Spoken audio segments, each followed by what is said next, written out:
Yo, what's going on today, guys? It's Rikar here, and today I thought it'd be a good idea to kind of take a look at some of my bets that I placed at the beginning of the baseball season versus what they're looking like now, and then talk about where I think the rest of the MLB season is going to go on some future bets if you guys are looking to play some bets. I know we don't usually talk sports betting around here, but I do a lot of sports betting on the side, and I really think I did kind of kill it this year on these long-term bets. So these are my two long-term bets that I placed for this baseball season, and I think they're in basically almost locks right now, the way these teams and players are looking. So I bet the Dodgers to win the most regular season games.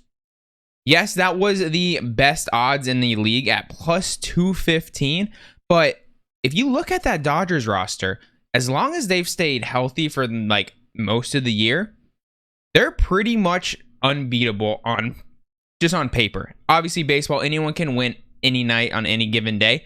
But I was like, you know what? Plus 215. All right, let's throw $50 on there. Threw $50 on there to pay out for 157. And the Yankees were looking a little scary for a little bit there. But I personally don't think the Yankees are that good this year. I think that they just had an easy beginning of the year. And obviously, Judge having a giant season. They hit a bunch of home runs. They can win a few extra games. But overall, like, if you look at that Yankees roster, it's not like the Dodgers roster. You look up and down 1 through 9 on the Dodgers and you're just like, how is Cody Bellinger? Obviously, Cody Bellinger's having a rough year, but like, how is he hitting 8 for this team? You know, like, they're that stacked. And then you look at the Yankees and you get through like the first 4 and you're like, okay, the rest of the lineup's just kind of okay. So I think the Dodgers are going to end up running away with that. I think I'm still very confident in that bet. Maybe the Astros could throw a little wrench in my bike spokes, but I think we're looking pretty good for the most part. Julio Rodriguez should be an absolute lock unless he gets hurt. And that's just how the way most of these Rookie of the Year and MVP awards go. If he stays healthy, it should be a lock at this point. I figured it was going to be a lock, but I actually put this bet in on 4/14, it looks like, and I don't know if that was before he got called up to the major leagues or not, because at plus 500, I don't think that was a fair bet, and I was like, this dude legitimately could be an AL MVP, and he legitimately is kind of in that race this year. If you look at like overall production that he is doing for the Mariners and how many games they're winning, and like he's just electrified that organization ever since he's really came up. Obviously, he came out at the beginning of the year, but they have been on a run lately now that he's like really feeling it because he's playing amazing baseball right now. So loving those two bets for me right now. If those don't hit, I will probably be surprised. I will say Pena for Houston has had a great rookie year as well, but Julio's just doing it all. So we're actually going to leave DraftKings now and go over to FanDuel because I like the way their layout is better here. So when we're looking at the World Series, I am amazed to see the Yankees at plus 300 being the best favorite to win. Like I said, I don't love their team right now. Like, they have a serious lack of hitting for average, which is going to hurt you in a series. If you go into a 7-game series and you don't have people that consistently get on base, that's not great. Obviously, they have a couple big arms in the rotation, like Garrett Cole. Montgomery's pitched well for them. Jameson Taillon has completely lost it. He's gone off his rocker. I don't know what's going on with him. But if I was betting right now for someone to win the World Series, I am most likely putting my money on either the Dodgers or the Mets, honestly. Because the Astros could sneak in there. I really think they could. But the Mets right now, they're going to get DeGrom back soon. Scherzer's looking like Scherzer. I mean, their rotation looks fire. Their roster is hitting the ball the way they're supposed to. They score runs. They're a sleeper there, guys. The Mets will probably choke. But if you're looking for just like a little spice me up, like, watch out for the Mets this year. They might actually pull it off, and nobody saw it coming. Well, actually, my brother saw it coming. He predicted it at the beginning of the year. He placed a bet on them, and I was like, are you crazy, dude? Like, it's the Mets. But he might actually hit it. So I'd probably say the Dodgers they're just too deep. They have a great rotation, awesome roster, great bench. I mean, if the Dodgers don't win, it's a huge disappointment on their end, in my opinion. I don't think we need to talk about any of these. World Series matchup, Yankees versus Mets. If that happens, I think the city of New York would actually blow up. And then league winners, we don't need to do that. We kind of talked about that there. Division winners. We can talk about that. Yankees are pretty much a lock for the East. I believe that the Twins are going to choke here. I think the White Sox will eventually get hot. They're just too much. They're just way too talented. You know, I think they're going to figure it out at some point, especially the way Dylan Cease is throwing this year. Nasty. Astros are going to probably win that division. Like, I know the Mariners are hot right now, but the Astros have too much experience. They just keep bringing up new pitchers every year that are just dominant. I mean, they've done some really good work in that organization. And it's all brought up through their organization. Like, they really haven't made any key trades, I feel like, in that organization that's been, like, really helpful for them. But they're just getting it done. The Braves are on an absolute tear right now, so they're kind of a sleeper for this division.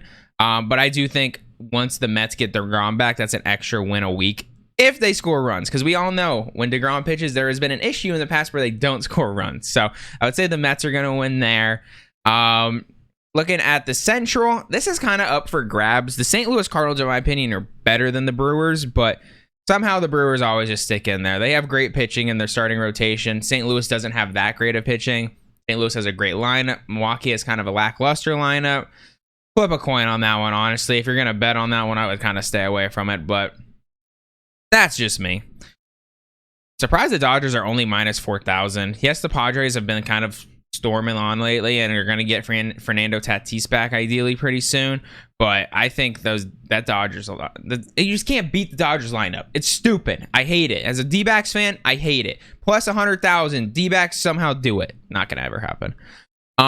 Season home run leader, that's pretty much a given. Obviously, Schwarber's having a great year, but Aaron Judge might hit 60 this year. And I want him to. I would love to see him hit 60 and just leave New York. Sorry, Yankees fans. I would love to see that. And then let's go over to the player awards here. This is where we get really interesting. MVP races this year are very tight. I'm pretty sure Ohtani is a lock at plus 110. But you guys know how these voters work. You never know what is their criteria this year. Like the MVP in every sport, the criteria changes every year. I'm sorry, but Ohtani is an ace on his team. Yes, he's only hitting like 260, but 260 is still above average in the MLB, and he's hitting tanks and driving in runs. It's like, I physically don't see how you can't give that to Ohtani. Like, he is an ace right now. Dude's averaging like over his last few starts over 10 Ks.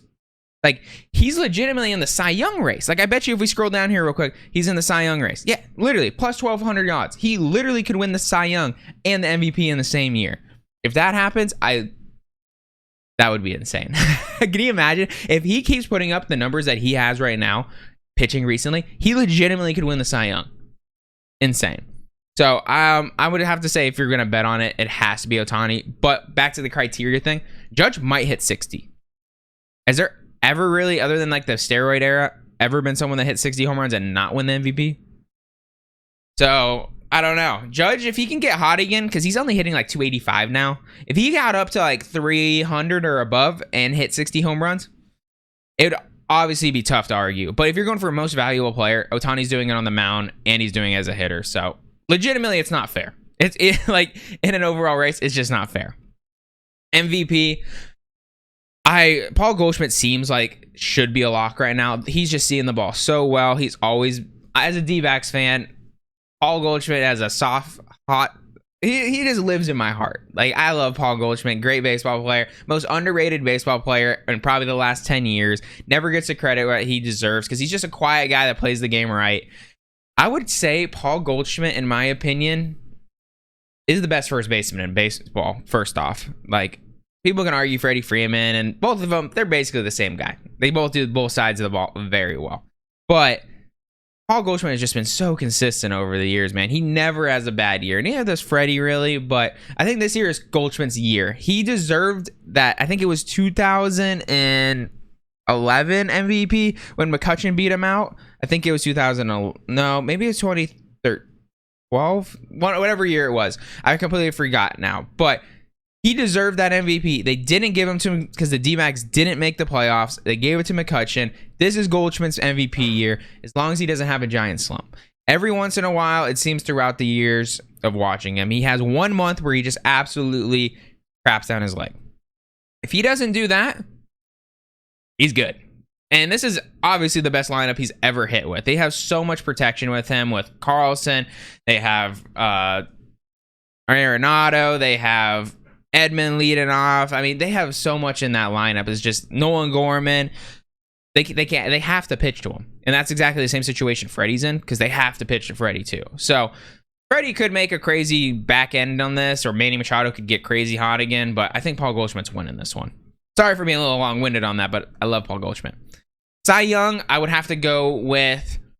I mean, Sandy is just disgusting. He is probably the most electric pitcher we've seen in baseball since Jose Fernandez. And it's funny because they're from the same team, but like, he's just electric, man. I hope he wins it, Cy Young, but Corbin Burns, he's just gonna get it done. He's like that country boy that just every time he goes out there, you know what's gonna happen. So I'll probably say Corbin Burns is gonna end up winning it because he's gonna stay consistent. And you know, Sandy's young, he might mess it up by just having a few bad starts here and there, blow it up. But Sandy's nasty. His stuff is elite. So definitely can't go wrong with betting that.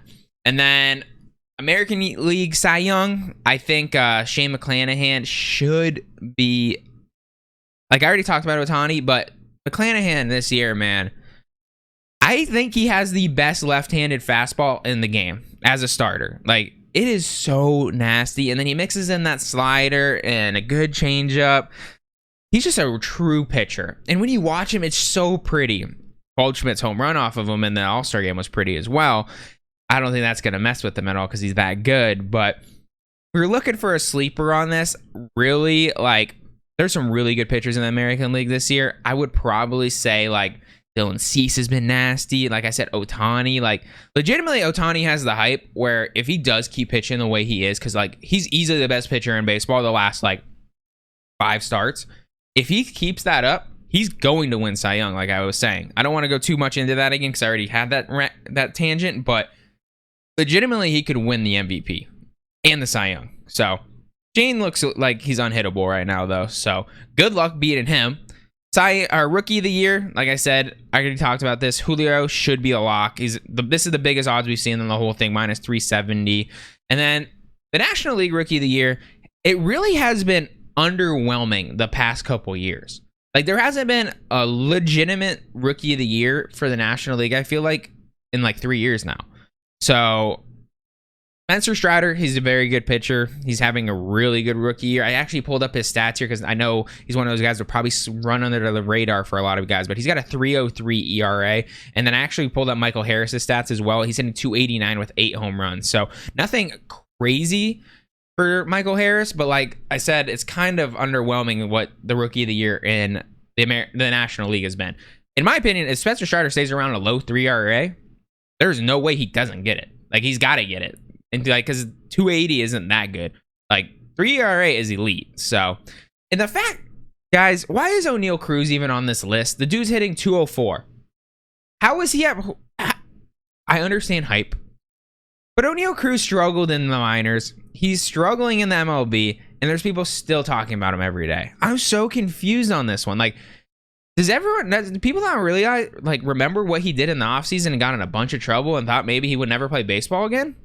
We're not going to go into that, but where's the hype on this guy? I'm just confused. I understand his talent's out of the roof, but like, almost every major league shortstop can throw a ball almost 100 miles across the diamond. They just don't do it because they got better hands. Like, I don't know. That's a different tangent for another day, but that's it, guys. I hope you guys did enjoy today's segment. I know it's a little bit different, a little bit longer than normal, but I want to talk a little baseball because baseball is my main sport, and we don't talk about it a ton on here. So I love you guys. Have a great rest of your day. Good luck in your bets, and I'll get you guys later. Peace.